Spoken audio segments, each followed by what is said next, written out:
Good morning to you all. नमस्कार दोस्तों, स्वागत है आप सबों का मेरे YouTube channel that is biology at finger tips by Saurabh Yadav. तो दोस्तों मैं यहाँ लेक्चर नंबर 5 लेके आया हूँ ऑफ क्लास 9th, जो हमारा चैप्टर चल रहा है that is improvement in food resources.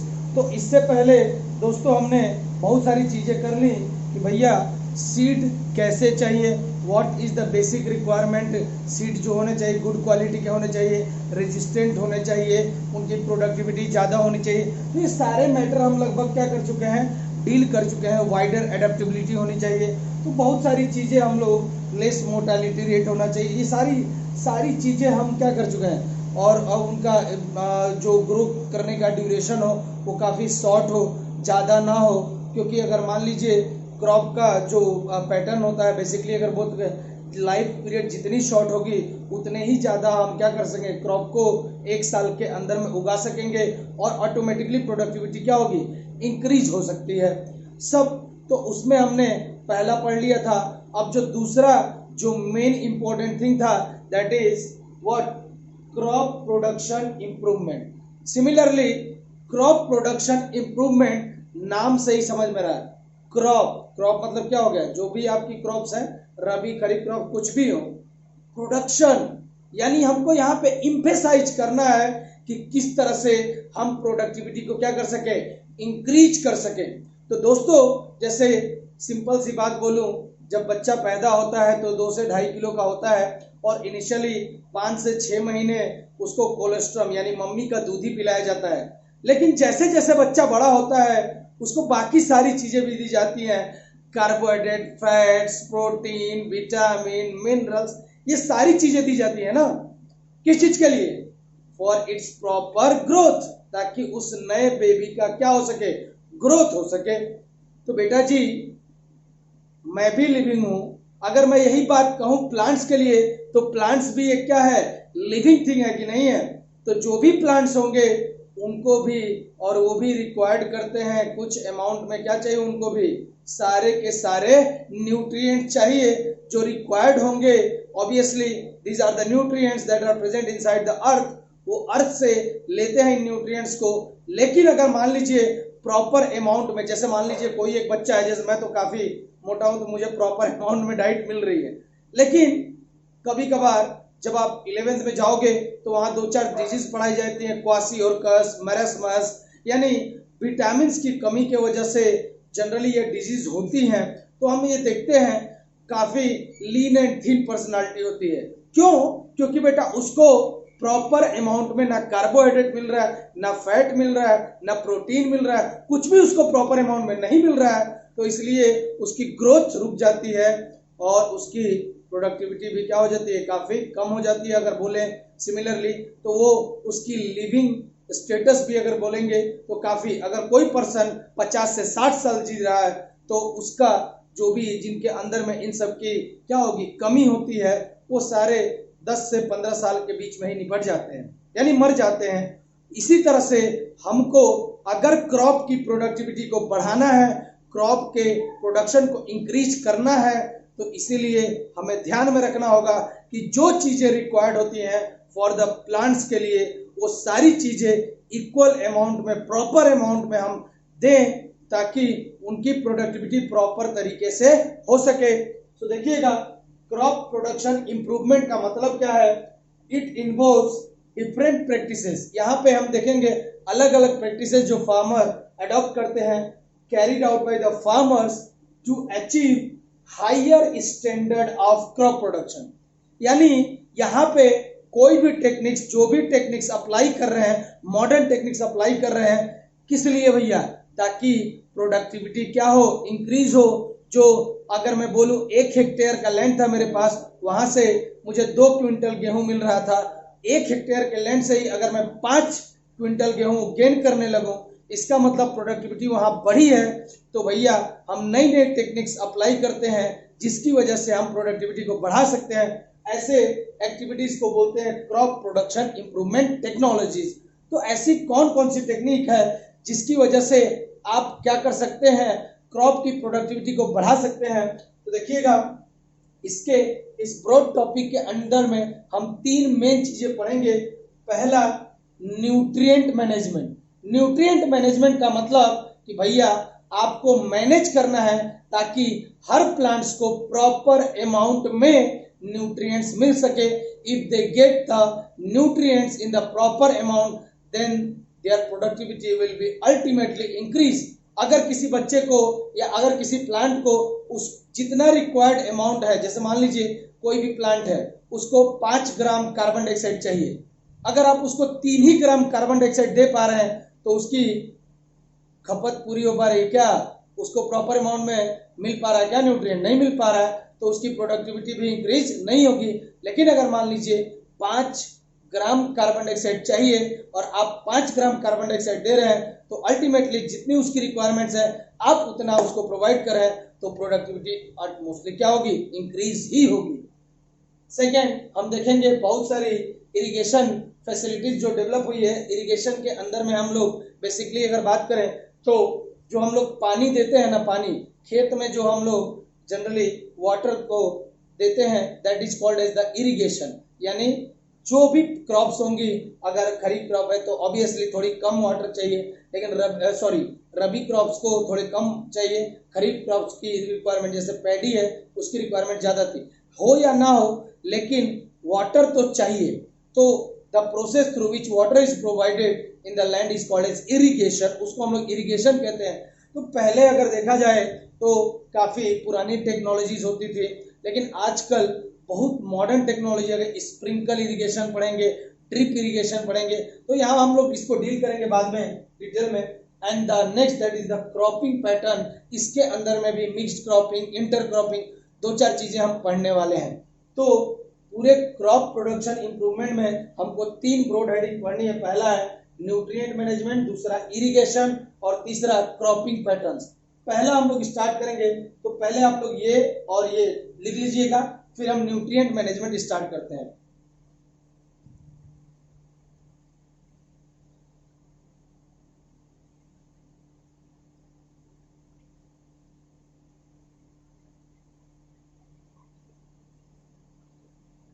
चलिए दोस्तों देखते हैं what is this nutrient management. जो चीजें मैंने बोली वही सारी चीजें इसके डेफिनेशन में लिखी हुई है कि जैसे अलग अलग ऑर्गेनिज्म को क्या चाहिए, व्हाट चाहिए, nutrients for their growth and development, इसी तरह से प्लांट्स को भी कुछ अमाउंट में ऑर्गेनिक और इनऑर्गेनिक न्यूट्रिएंट चाहिए for their proper growth and development, that is known as nutrient management. किस तरह से हम उसको प्रॉपर अमाउंट में अगर हम दे पा रहे हैं, मैनेज कर पा रहे हैं, तभी उसकी प्रॉपर ग्रोथ होगी। अगर हम उसको प्रॉपर अमाउंट में नहीं दे पा रहे हैं तो उसकी प्रॉपर ग्रोथ पॉसिबल नहीं है। सो यहाँ पे डेफिनेशन लिखा है, like other organism plant also require some elements for their growth, this elements are called as nutrients. इन सारे एलिमेंट्स को ही बोला जाता है न्यूट्रिएंट्स। यानी अगर बेसिकली बोले तो खाना जो आप दे रहे हो या अगर जो चीजें जो आप प्लांट्स को प्रोवाइड कर रहे हो, मैं तो नहीं दे पाऊंगा ऑब्वियसली, कहाँ से लेंगे? ये प्लांट जनरली आपके सॉइल से लेते हैं। कुछ चीजें अगर आप फोटोसिंथेसिस को इमेजिन कर पाओ, जैसे थोड़ा मैं इसको डिलीट करता हूं ऊपर वाला,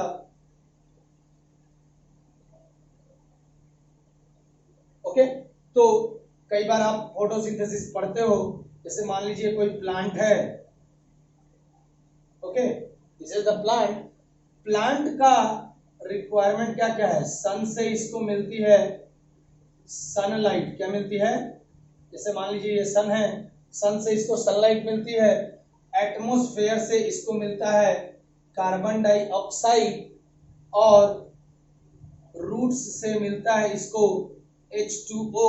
और यही एक रिएक्शन जब आप आगे जाओगे 10th में या 11th में तो वहां आप रिएक्शन पढ़ोगे, 6 कार्बन डाइऑक्साइड 12 H2O के साथ मिलके पहला स्टेबल प्रोडक्ट बनाता है आपके फोटोसिंथेसिस का, that is called as C6H12O6, that is the glucose. आपके अभी इतना डिटेल में नहीं पढ़ना है, लेकिन मैं क्या कहना चाहता हूं उसको जरा सुनिएगा। प्लांट ने क्या लिया? वाटर। प्लांट ने क्या लिया? Carbon dioxide. तो इन्वायरमेंट में जो एयर है, एयर में मौजूद होता है आपका क्या? कार्बन डाइऑक्साइड इन्वायरमेंट में। तो भैया आपके अलग अलग सोर्स हैं जहां से अलग अलग न्यूट्रिएंट्स मिलते हैं। आपके सॉइल से बहुत सारे और भी एलिमेंट्स क्या होते हैं, रिक्वायर्ड होते हैं जो प्लांट्स के, वो भी आपके सॉइल के अंदर में भी पाए जाते हैं और ये जनरली टेकन आउट होते हैं by the help of the roots ही इसको लेके जाते हैं। तो देखते हैं ऐसे कौन कौन से एलिमेंट्स हैं। पहला तो आपको पता लग गया होगा भैया, कार्बन डाइऑक्साइड एनवायरमेंट से मिल रहा है, एयर से मिल रहा है। H2O में भी अगर आप फॉर्मूला देखोगे, H2 क्या है, हाइड्रोजन, O क्या है, ऑक्सीजन। कार्बन डाइऑक्साइड में देखोगे कार्बन और ऑक्सीजन। तो यहाँ पे मैंने एक कॉलम बनाया है जहां पे लिखा हुआ है दिस इज द सोर्स और दिस इज द न्यूट्रिएंट्स। कहां कहां से मिलते हैं तो ध्यान दीजिएगा। ओके, पहले एयर में प्लांट्स एयर से क्या ले रहा है, कार्बन डाइऑक्साइड, और कार्बन डाइऑक्साइड में है क्या, कार्बन और ऑक्सीजन। सो प्लांट को एयर से मिलता है कार्बन और ऑक्सीजन। प्लांट अगर वाटर ले रहा है फ्रॉम द रूट से तो उसको क्या मिल रहा है, H2 यानी हाइड्रोजन और O फॉर ऑक्सीजन, यानी इसको मिल रहा है क्या, हाइड्रोजन और ऑक्सीजन। नोट डाउन करेंगे इतना पॉइंट्स कि भैया एयर की बात करेंगे तो एयर से प्लांट को मिलता है क्या, कार्बन और ऑक्सीजन, और वाटर से मिल रहा है हाइड्रोजन और ऑक्सीजन। नोट डाउन करेंगे। थर्ड पॉइंट हम इसको लेंगे अभी।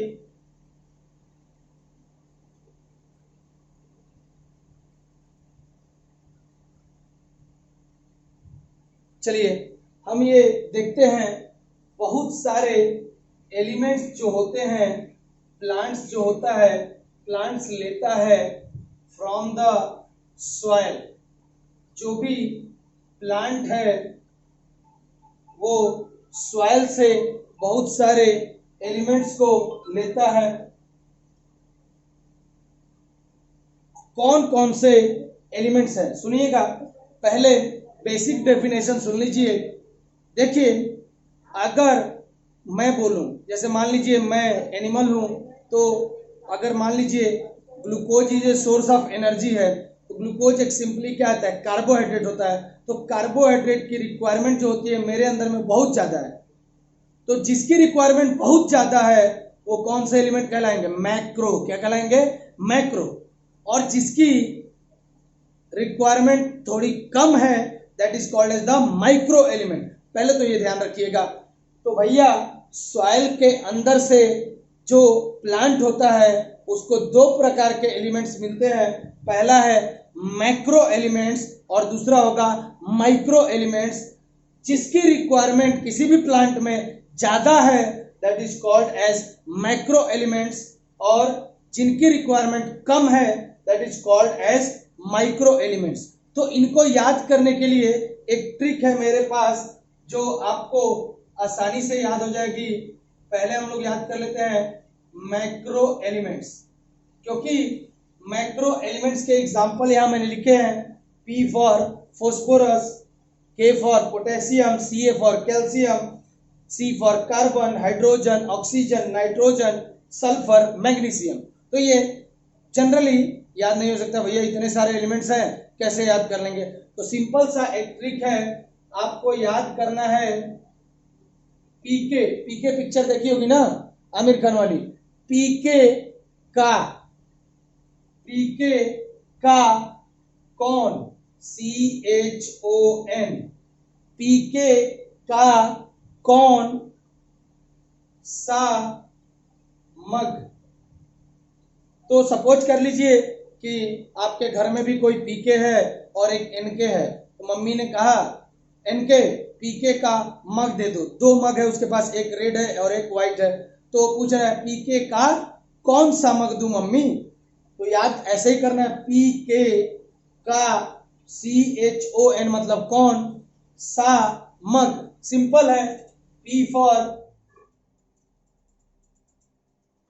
Phosphorus, K for potassium, Ca for calcium, C for carbon, H for hydrogen, O for oxygen, N for nitrogen,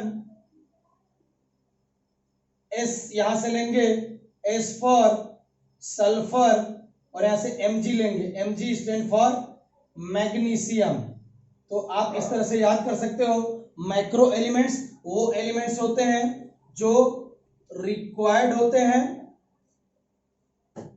in large amount, यानी जिनकी रिक्वायरमेंट बहुत ही ज्यादा होती है प्लांट्स में, उनको हम लोग बोलते हैं मैक्रो एलिमेंट्स।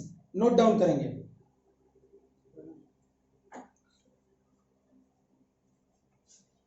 तुम लोग साइंस इंग्लिश में कि हिंदी में? इंग्लिश में। तुम लोग का कुछ चल रहा है, फर्स्ट हो रहा है, पता नहीं है।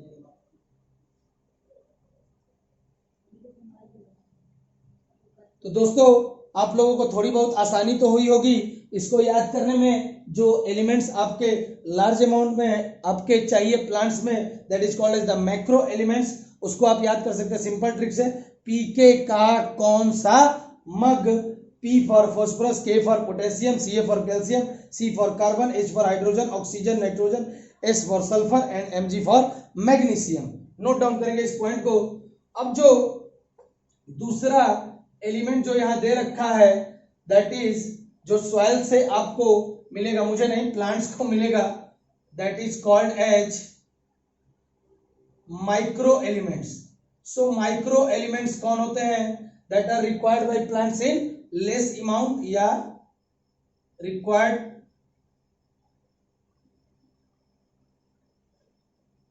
इन स्मॉल अमाउंट, यानी जिनकी रिक्वायरमेंट काफी कम है प्लांट्स में, उनको हम लोग बोलते हैं माइक्रो एलिमेंट्स। तो माइक्रो एलिमेंट्स के भी कुछ एग्जांपल है, जैसे कि molybdenum, nickel, chlorine, boron, ferrous, copper, manganese, zinc.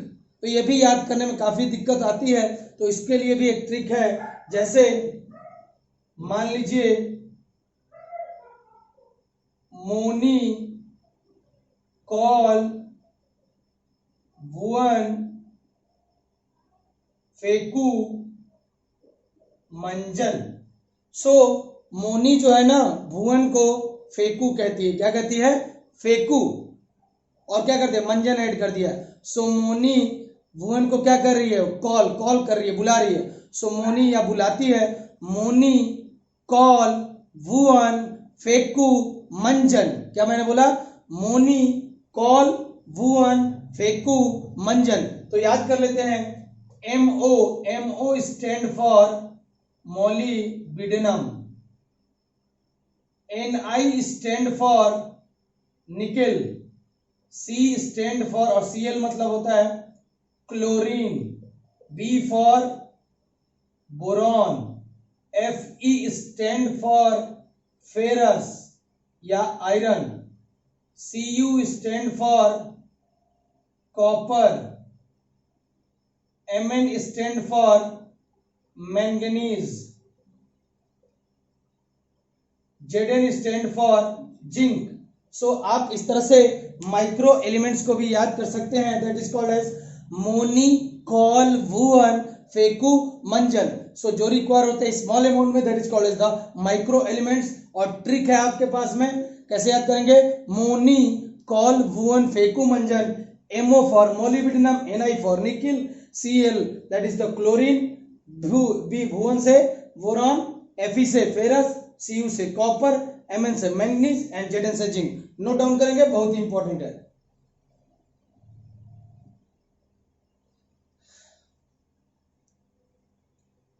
तो चलिए, तो आपको अंदाजा हो गया होगा कि भैया अगर कोई भी प्लांट है उसको प्रॉपर अमाउंट में एयर ना मिले, उसको प्रॉपर अमाउंट में वाटर ना मिले, तो पहली तो चीज कि उसमें फोटोसिंथेसिस ही नहीं होगी।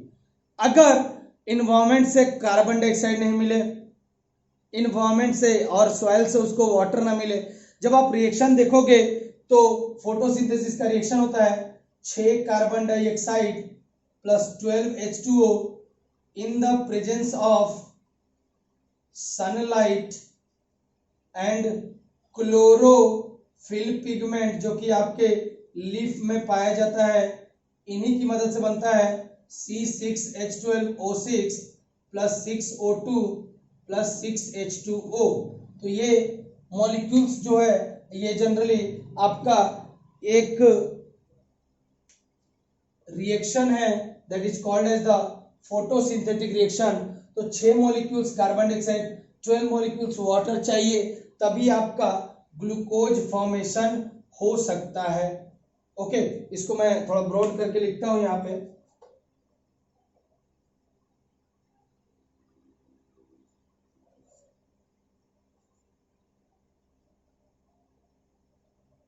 उससे पहले जरा देख लेते हैं कि जो अगर मान लीजिए किसी भी प्लांट के अंदर में आपका क्या हो गया, that is lack of nutrients. Nutrients की क्या हो गई, आप में कमी हो गई, मेरे में नहीं, प्लांट्स में अगर कमी हो गई तो क्या होगा, what are the basic cause.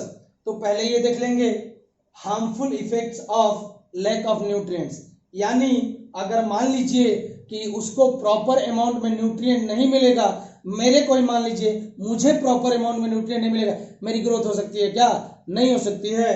तो पहला होगा नो प्रॉपर ग्रोथ, प्लांट्स की प्रॉपर ग्रोथ पॉसिबल नहीं है without the help of nutrients.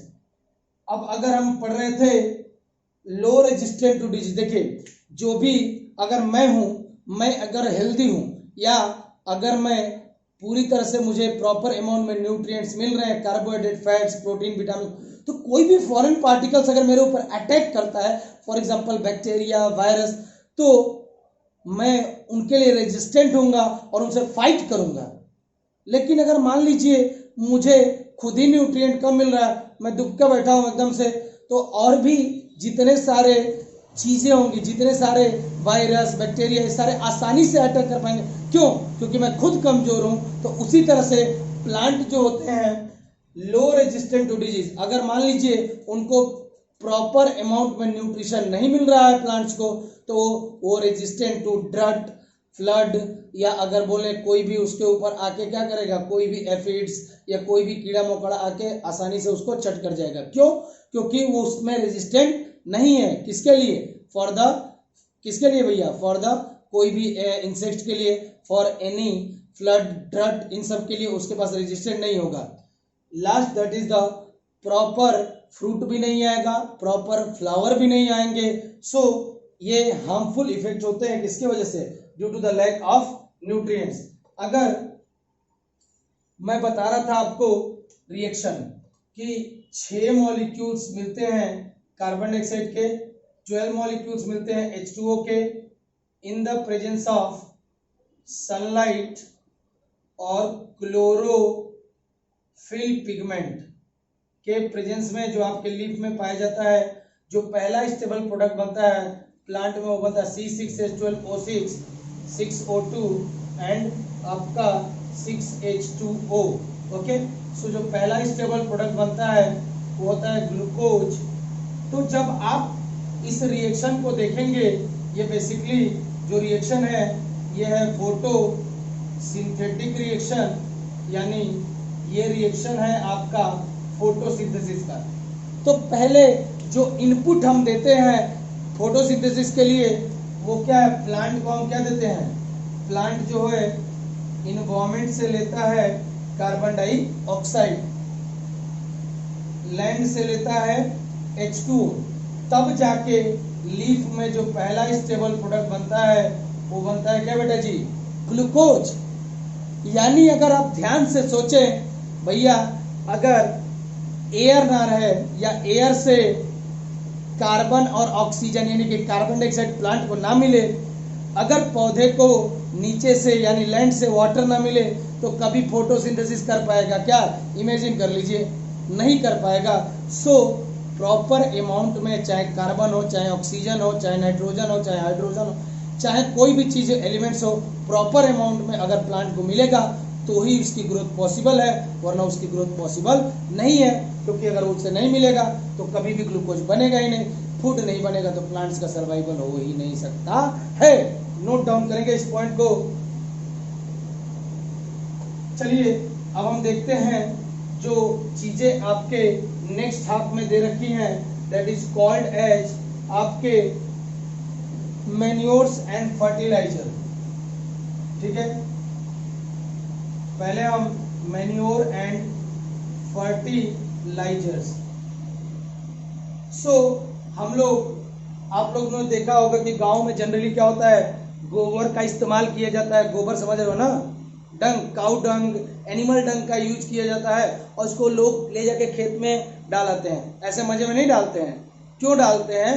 क्योंकि बेटा ये ट्रांसफॉर्म हो जाता है और इससे आपका बनता है क्या, कंपोस्ट, वर्मी कंपोस्ट। तो ये सारी चीजें जो होती हैं बेसिकली कहलाती हैं मैन्योर्स। फर्टिलाइजर हम बाद में देखेंगे। पहले जो आपके, अगर मैं बोलूं, डेड रिमेन्स हैं किसी भी एनिमल्स के, किसी भी प्लांट के, जो ऑर्गेनिक मैटर उसके अंदर में मौजूद होता है, ये आपके जैसे ही आप डालते हो उसके ऊपर एरोबिक एनारोबिक बैक्टीरिया एक्ट करते हैं और उसको कन्वर्ट कर देते हैं किसमें, कंपोस्ट में। और ये कंपोस्ट कंटेन करता है various type of organic compound, जिसके अंदर में बेसिकली क्या होता है, कार्बन में प्रेजेंट होगा, उसको हम लोग ऑर्गेनिक कंपाउंड, ये तो पहले ही मैं बता चुका हूं आप लोगों को। तो बहुत सारे ऑर्गेनिक कंटेंट पाए जाते हैं इस कंपोस्ट में, और जो ये ऑर्गेनिक कंपोनेंट्स होते हैं ये मदद करते हैं प्लांट्स की ग्रोथ एंड डेवलपमेंट में। तो भैया मैन्योर्स बेसिकली है क्या? तो ये जनरली आपके रिमेन्स होते हैं एनिमल्स के, प्लांट्स के, जो कि रिक्वायर्ड होते हैं। तो मैन्योर ऐड किया जाता है। जैसे ही आप मैन्योर ऐड करोगे प्रोडक्टिविटी अल्टीमेटली इंक्रीज हो जाती है। क्यों? क्योंकि इसके अंदर में बहुत सारे ऑर्गेनिक मटेरियल्स है, इनऑर्गेनिक मटेरियल्स भी पाए जाते हैं, जो जनरली इंक्रीज कर देते हैं, सर्वाइवल कैपेसिटी को बढ़ाते हैं, और इसकी रेजिस्टेंट कैपेसिटी जो क्रॉप्स की होती है वो भी बढ़ती है। और भैया जब सर्वाइवल कैपेसिटी बढ़ेगी, रेजिस्टेंट कैपेसिटी बढ़ेगी, तो एटलीस्ट प्रोडक्टिविटी क्या हो जाएगी, ऑटोमेटिकली इंक्रीज हो जाती है। तो पहले हम देखेंगे मैन्योर, ठीक है।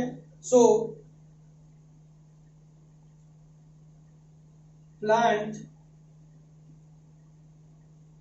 Nutrients and organic matter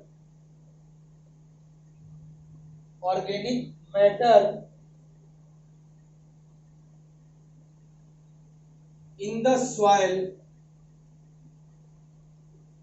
can be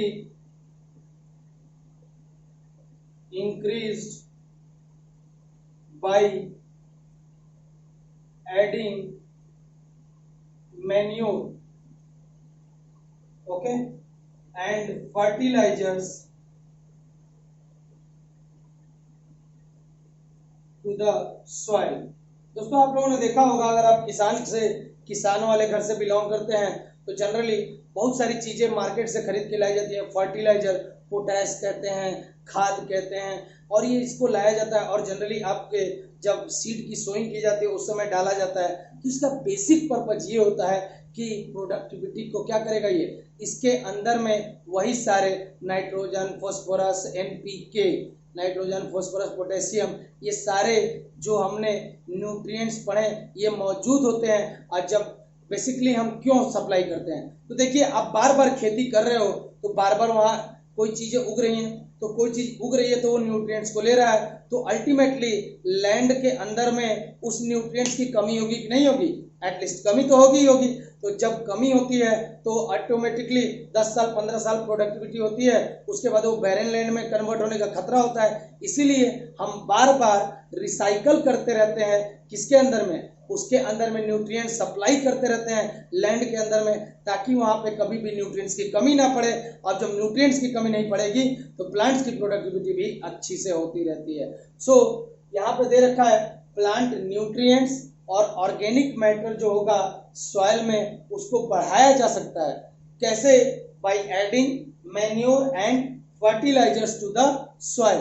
अब हम पूरे डिटेल में पढ़ेंगे मैन्योर, ओके। आप हम लोग प्लांट में ऐड करते हैं, आपके जो भी लैंड होते हैं वहां ऐड करते हैं मैन्योर और आपके fertilisers in order to increase the productivity. सबसे पहले हम मैन्योर के बारे में डिस्कस कर लेते हैं, ओके।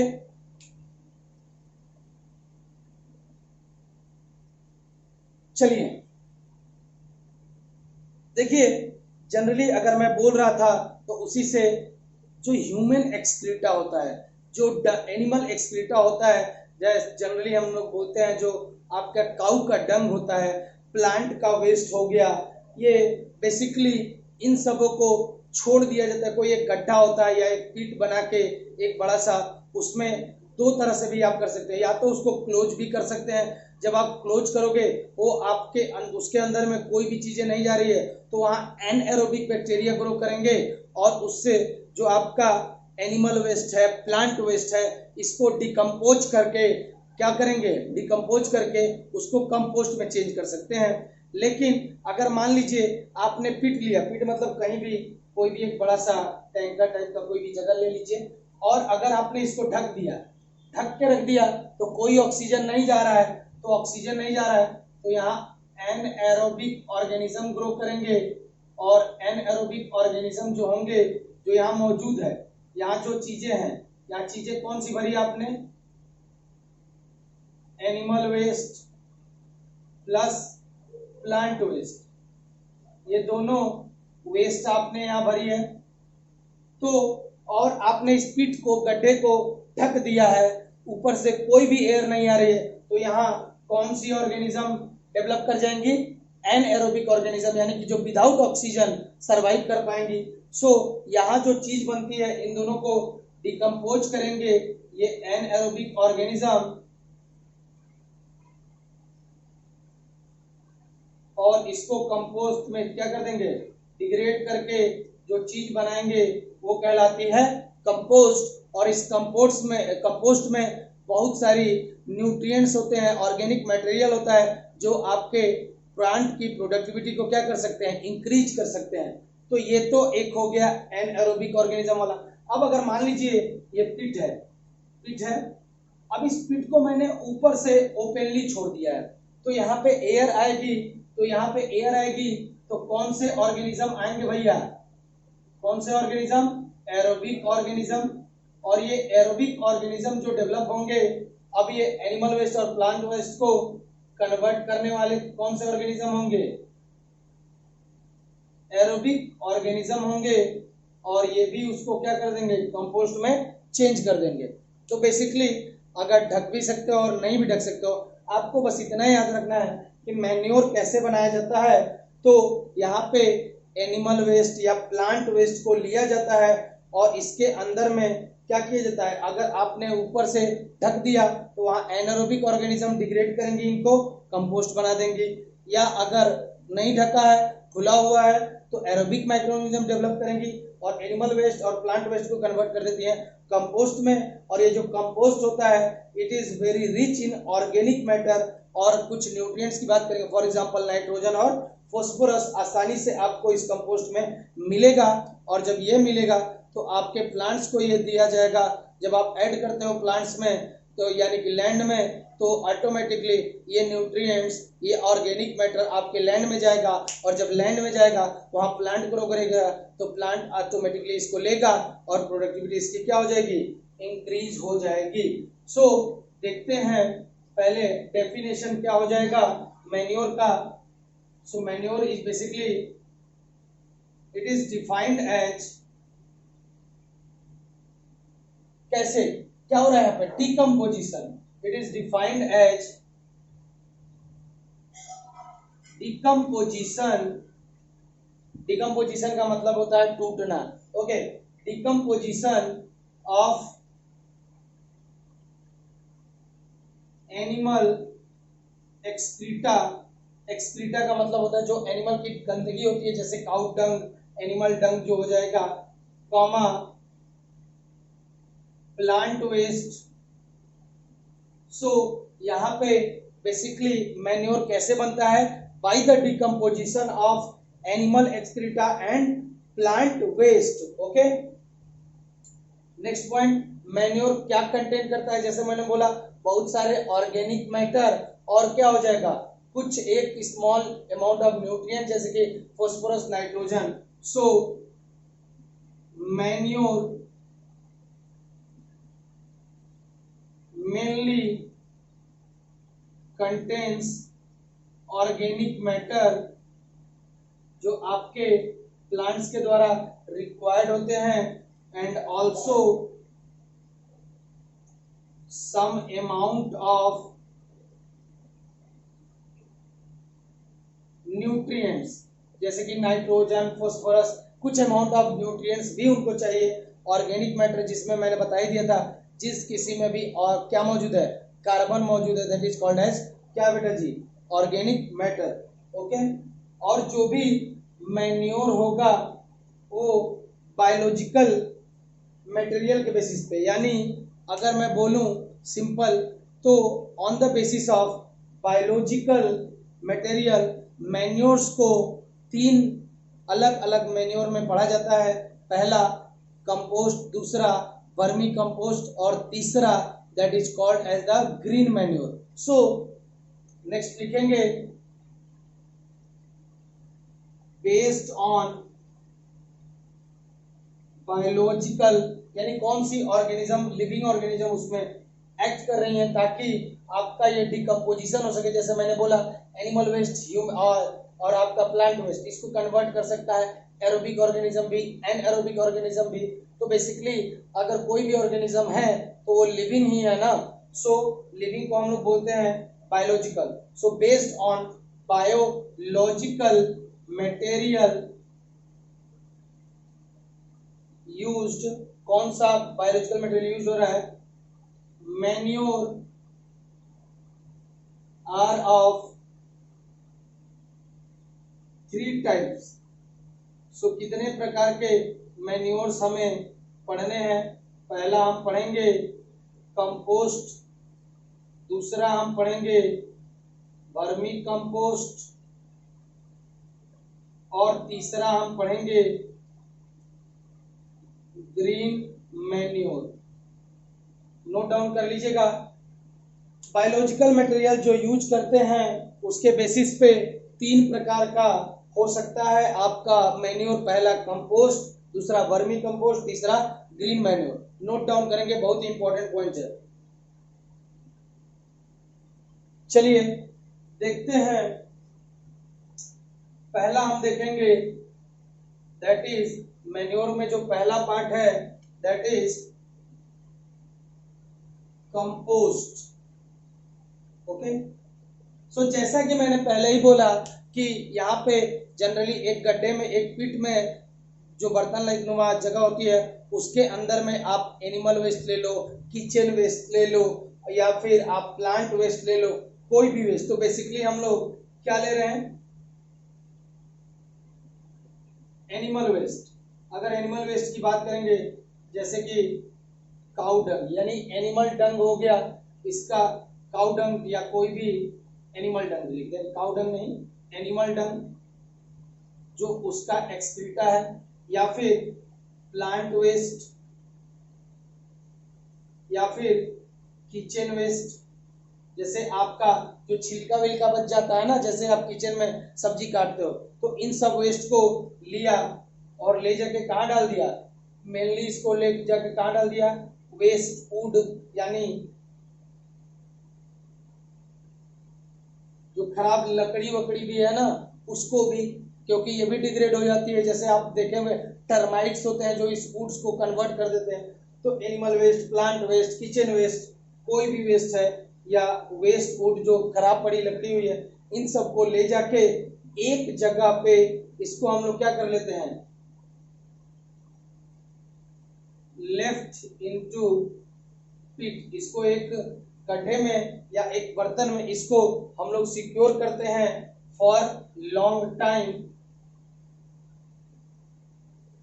तो लंबे समय के लिए जब आप यहाँ पे छोड़ेंगे तो यहाँ पे अगर आपने खुला छोड़ा है तो कौन से ऑर्गेनिज्म आएंगी, एरोबिक ऑर्गेनिज्म, उसको डिग्रेड कर देंगी और आपका क्या तैयार होगा, कंपोस्ट। अगर आपने ढक के रखा है तो कौन सी ऑर्गेनिज्म आएंगी, एनएरोबिक ऑर्गेनिज्म, और उसको क्या करेंगी, डिग्रेड कर देंगी। तो ये सारे के सारे डिग्रेड हो जाएंगे किसमें बेटा, long time. So they decompose किसमें, into, they decompose slowly. Long time यानी कुछ समय के लिए छोड़ रहे हो तो decomposition is a slow process. So they decompose slowly to form, क्या बनाएगा, कंपोस्ट। क्या बना लेगा जी बेटा जी, कंपोस्ट बना लेगा। So this compost is used as manure, और ये कंपोस्ट का आप यूज करते हैं एज ए मैन्योर की तरह। क्यों? क्योंकि इस कंपोस्ट में बहुत सारे ऑर्गेनिक मैटर होंगे, नाइट्रोजन, फास्फोरस, बहुत सारे कैल्शियम और भी बहुत सारी चीजें पाई जाएंगी। सो इसको हम लोग यूज कर सकते हैं एज ए मैन्योर की तरह। दिस प्रोसेस इज कॉल्ड, इसको हम लोग बोलते हैं कंपोस्टिंग, यानी कंपोस्ट बनाने के प्रोसेस को क्या बोला? कंपोस्टिंग। सीधा सा क्या किया? कुछ नहीं किया। एनिमल वेस्ट को उठाया, प्लांट वेस्ट को उठाया, किचन वेस्ट को उठाया, वेस्ट वुड को उठाया, इन सबों को लिया यहाँ पे। जैसे ये मान लीजिए पिट है, ओके, यहाँ पे एनिमल वेस्ट ले लिया, आपका प्लांट वेस्ट ले लिया, किचन वेस्ट ले लिया, वेस्ट वुड ले लिया, ये सारी चीजें यहाँ डंप कर दी। अगर आपने ऊपर से इसको क्लोज कर दिया तो इसको डिग्रेड कराने वाली कौन सी ऑर्गेनिज्म? एनाएरोबिक ऑर्गेनिज्म आएंगी और इन सब चीजों को डिग्रेड करके किसमें कन्वर्ट कर देंगी? कंपोस्ट में। और ये कंपोस्ट जो होता है इसमें क्या मौजूद होता है? बहुत सारे ऑर्गेनिक मैटर और साथ साथ में कुछ अमाउंट में nutrients, for example nitrogen, potassium, phosphorus etcetera. Okay, अगर आपने यहाँ पे इसको गड्ढे को खुला छोड़ा हुआ है तो यहाँ कौन से ऑर्गेनिज्म डेवलप होंगे? तो आएंगे in the presence of oxygen aerobic organism. अगर आपने खुला छोड़ा हुआ है तो एयर से आएंगे, that is called as the aerobic organism, और इसको कन्वर्ट कर देंगे किसमें? कंपोस्ट में। वहां भी ये सारी चीजें होंगी। सो इसको हम लोग बोलते हैं क्या बेटा जी? कंपोस्ट। और एक छोटा सा डिफरेंस है कंपोस्ट में और वर्मी कंपोस्ट में। देखिएगा यहाँ पे हमने क्या किया, ये जो डिकम्पोजिशन हो रहा था काफी स्लो हो रहा था ना। लेफ्ट किया पीट में लॉन्ग टाइम के लिए, डिकम्पोजिशन बहुत ही स्लो हो रहा था, तो कंपोस्ट बहुत ही धीरे धीरे बन रहा है। हो सकता है अगर आपने डाला तो 2 महीने भी लग सकते हैं। लेकिन अगर क्या करें, यहाँ पे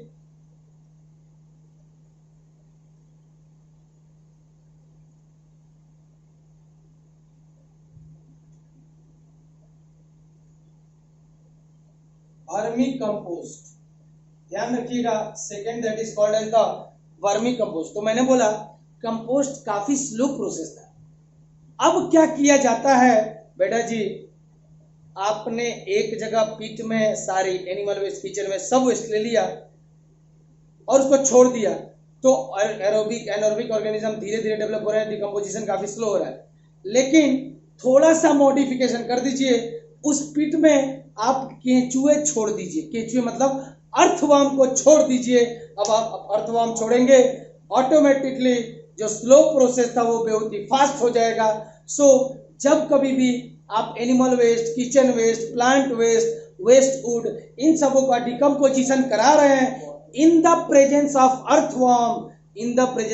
earthworm, so decomposition बहुत ही फास्ट होता है, और this type of decomposition of product is called as, और जो कंपोस्ट बनता है इसके द्वारा, that is called as the vermi compost. क्या कहेंगे इसको? Vermi compost. So note down करेंगे, क्या कहेंगे इसको? To make the decomposition, to make decomposition process fast,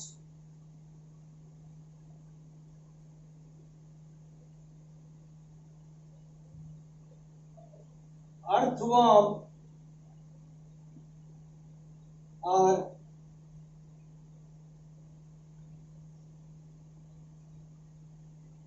added in the pit।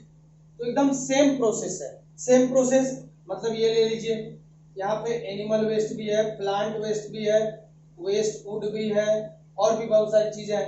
बस आपने यहाँ पे ऐड क्या कर दिया? अर्थवर्म ऐड कर दिया, तो जो कंपोस्ट बनेगा उसको हम लोग क्या बोल देंगे? Vermi compost. क्या बोलेंगे? Vermi compost. यहाँ पे डिकम्पोजिशन क्या हो जाएगा, फास्ट की स्लो, काफी क्या हो जाएगा, फास्ट हो जाएगा। बस इसी प्रोसेस को क्या बोल दिया, vermi compost. So to make the decomposition process fast, earthworm are added in the pit. Earthworm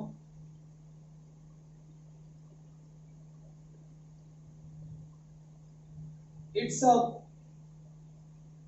the waste, इस वेस्ट को खा लेगा, जो भी वेस्ट होंगी इनको अर्थवर्म क्या करेगा, खाएगा, और खाने के बाद क्या करेगा, वो खुद एक्सक्रीटा प्रोड्यूस करेगा, और उस एक्सक्रीटा में that is the excreta that is produced by earthworm is called as vermi compost. बस ये ध्यान रखना है। So earthworm eats of the waste and excrete organic matter, और ये बाहर में निकालता है क्या, ऑर्गेनिक मैटर बाहर में निकालेगा एज देयर एक्सक्रीटा। तो वो जो गंदगी कर रहा है वो एक्सक्रीटा बेसिकली किसका है, अर्थवर्म का एक्सक्रीटा है, और इस एक्सक्रीटा में the compost thus formed called as vermi compost. तो इस प्रोसेस से जो कंपोस्ट बन रहा है उसको वर्मी कंपोस्ट कहा, and this process is called as vermi composting. तो कुछ अंतर नहीं है, ज्यादा अंतर नहीं है। उसमें हमने क्या किया था, basically animal waste, plant waste, जो भी वेस्ट है उनको लिया था और छोड़ दिया था ताकि उनका डिकम्पोजिशन हो, या तो एरोबिक ऑर्गेनिज्म या तो एनएरोबिक ऑर्गेनिज्म के प्रेजेंस में। तो वहां पे डिकम्पोजिशन काफी स्लो हो रहा था, that is called as the compost. बस आपने यहाँ पे क्या किया है, बेसिकली वेस्ट वही है, बस यहाँ पे हमने इस प्रोसेस को, डिकम्पोजिशन प्रोसेस को फास्ट करने के लिए अर्थवर्म को ऐड कर दिया। तो अर्थवर्म ये सारे वेस्ट को खाता है और खा के पचाता है, फिर वो क्या करता है, एक्सक्रीट करता है, यानी एक्सक्रीशन करेगा, और वो जो एक्सक्रीट आउट करता है वो कहलाता है क्या, वर्मी कंपोस्ट। नोट डाउन करेंगे, बहुत ही इंपॉर्टेंट पॉइंट है।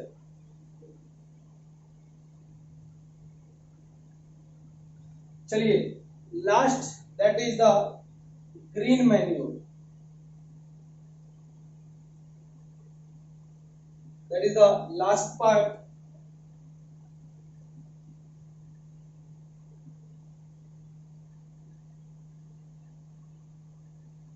देखिए नाम में ही छुपा हुआ है ग्रीन मैन्योर। सो भैया ग्रीन होते कौन से हैं, तो अब इसलिए आपने पढ़ा होगा plants are basically green. Basically अलग अलग कलर के भी हो सकते हैं, लेकिन माना जाता है कि प्लांट्स जो होते हैं वो क्या होते हैं, ग्रीन होते हैं। सुनिएगा यहाँ पे मैन्योर कैसे बनाया जाता है। जनरली क्या किया जाता है, कुछ प्लांट्स को ग्रो किया जाता है और ऑटोमेटिकली इन प्लांट्स को वैसे ही पूरे खेत में क्या किया जाता है, जैसे थोड़े बड़े हो जाएंगे इनके ऊपर आप ट्रैक्टर चलवा देते हैं, और ट्रैक्टर चलवा के ये क्या कर देंगे, एक दो चास लगवा देते हैं। चास का मतलब होता है बेसिकली अगर देखें तो वहाँ पे जो आपके जो ट्रैक्टर्स चलते हैं इनकी वजह से मिट्टी ऊपर नीचे होती है। तो बेसिकली जो प्लांट्स होते हैं वो कौन से थे, ग्रीन प्लांट्स। और ये जो ग्रीन प्लांट्स होते हैं ऑटोमेटिकली जब आप उनके ऊपर ट्रैक्टर चलवाओगे और मिट्टी के अंदर में चले जाएंगे, तो भैया अंदर चले गए तो कौन सी वेस्ट हो गई, प्लांट वेस्ट। कौन सी वेस्ट है, किस प्रकार के प्लांट्स थे, ग्रीन प्लांट्स। तो भैया ये जो ग्रीन प्लांट्स हैं जो चले गए धरती के अंदर में, ये कुछ समय बाद फिर से क्या हो जाएंगे, डिकम्पोज होंगे, और डिकम्पोज होके किसकी तरह काम करते हैं, मैन्योर की तरह काम करते हैं। That's why they are considered as the green manure. अब वहां पे जो भी आप नया प्लांट ग्रो करोगे वो सारे जो पहले वाले प्लांट जो थे, जो वेस्ट की तरह आपने पूरी तरह से डंप करा दिए थे पूरे लैंड में, वो न्यूट्रिशन प्रोवाइड करेगा, जो इस किसके लिए, जो आप नया प्लांट्स वहां पे ग्रो कर रहे हो उसके लिए। So this type of manuring is called as green manuring. तो कुछ प्लांट्स होते हैं जो बहुत जल्दी जल्दी ग्रो करते हैं, that is called as the fast growing plants like सनहेम,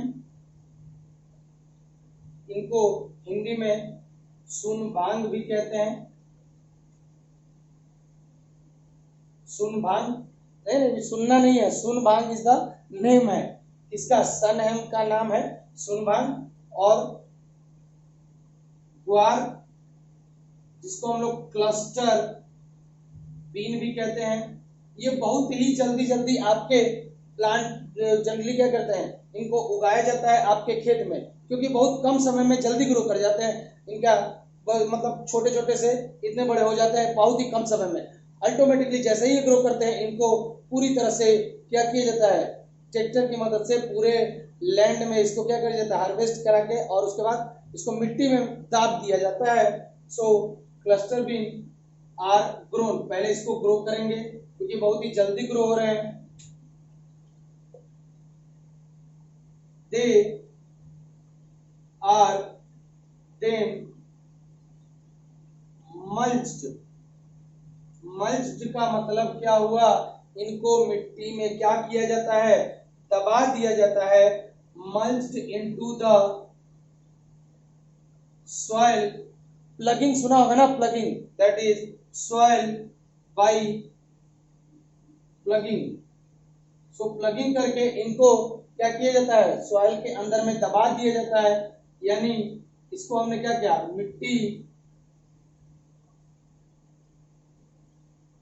मिट्टी में दबाना, और क्या करते हैं, फिर इसको जोत देते हैं, जोतना, यानी हम इसको क्या कर रहे हैं, जो भी आपका जैसे सनहेम है, ग्वार है, ये जल्दी ग्रो कर जाते हैं, इनको ट्रैक्टर की मदद से, प्लग की मदद से क्या कर जाते हैं, मल्च कर देते हैं इनटू द सॉइल में, यानी कि मिट्टी के अंदर में दबा देते हैं। तो भैया ये तो डेड कर गए, तो ये किस तरह से है, प्लांट वेस्ट है, लेकिन कैसे थे, ग्रीन थे। कैसे थे, ग्रीन। ग्रीन में ही अभी जैसे ही बड़े हुए थे, ग्रीन हुए थे, तुरंत इसको मल्च कर दिया इनटू द सॉइल में, मिट्टी में दबा दिया, फिर इसको जोत दिया।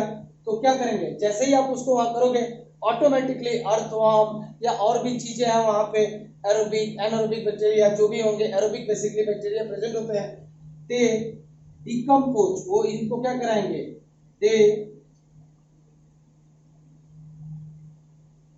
डिके, ये सब क्या होंगे, ये जो भी आपके प्लांट्स हैं वो डिके होंगे टू फॉर्म ऑर्गेनिक मैटर, वो भी डिकम्पोज होके क्या बनाएंगे, organic matter. And after some time, कुछ समय बाद, कुछ दिन छोड़ने के बाद नया पौधा वहां पे ग्रो करते हैं। तो बेसिकली जो नया पौधा होगा उसको न्यूट्रिएंट्स कहां से मिला होगा, जो ये ग्रीन ग्रीन प्लांट मरा है इससे मिल रहा होगा, तो इसीलिए इसको बोला जाता है green manure. So after some time the main plant, यानी कि रबी और खरीफ प्लांट कोई भी हो, are grown and remains of old plant, यानी old green plant enrich, यानी कि जोड़ेगा, enrich the soil with nitrogen and phosphorus। सो भैया ग्रीन मैन्योर का मतलब ही क्या है, पहले यहाँ पे कुछ ग्रीन प्लांट्स को उगाया जाता है, फॉर एग्जांपल सनहेम और ग्वार, ये काफी जल्दी जल्दी ग्रो होते हैं, और उसके बाद इनको पूरी तरह से मिट्टी में दबा दिया जाता है। जब आप दबाओगे तो ये अंदर चले जाएंगे और इनका डीके होगा, डिकम्पोजिशन होगा, और ऑब्वियसली मैन्योर फॉर्म होगा। चूंकि ये मैन्योर बन रहा है ग्रीन प्लांट्स की मदद से, that's why it is called as the green manure. और समटाइम मेन प्लांट जब आप इसको ग्रो करेंगे तो रिमेन जो है आपका ओल्ड प्लांट का, वो सॉइल के अंदर में ऐड करता जाएगा, नाइट्रोजन और फॉस्फोरस। सो ये जो एक बेसिक लेक्चर था जिसमें हमने पढ़ा कि क्या क्या बेसिकली रिक्वायरमेंट्स है प्लांट्स की, मैक्रोन्यूट्रिएंट्स, आपके माइक्रोन्यूट्रिएंट्स पढ़े, क्या क्या सोर्सेस होते हैं, कहाँ कहाँ से मिलता है, कौन से अगर इसकी प्रॉपर अमाउंट में न्यूट्रिएंट ना मिले तो क्या होगा, और आपके बहुत सारे मैन्योर्स भी हमने पढ़े, for example compost, vermi compost, green manure. तो दोस्तों आपको अगर ये लेक्चर अच्छा लगा हुआ तो काइंडली लाइक करें एंड सब्सक्राइब करें मेरे चैनल को और अपडेट करते रहें ताकि मैं क्वेश्चंस पूछते रहें। ओके, और किसी को भी अगर क्वेरी है तो आप मेरा व्हाट्सएप नंबर लिख सकते हैं,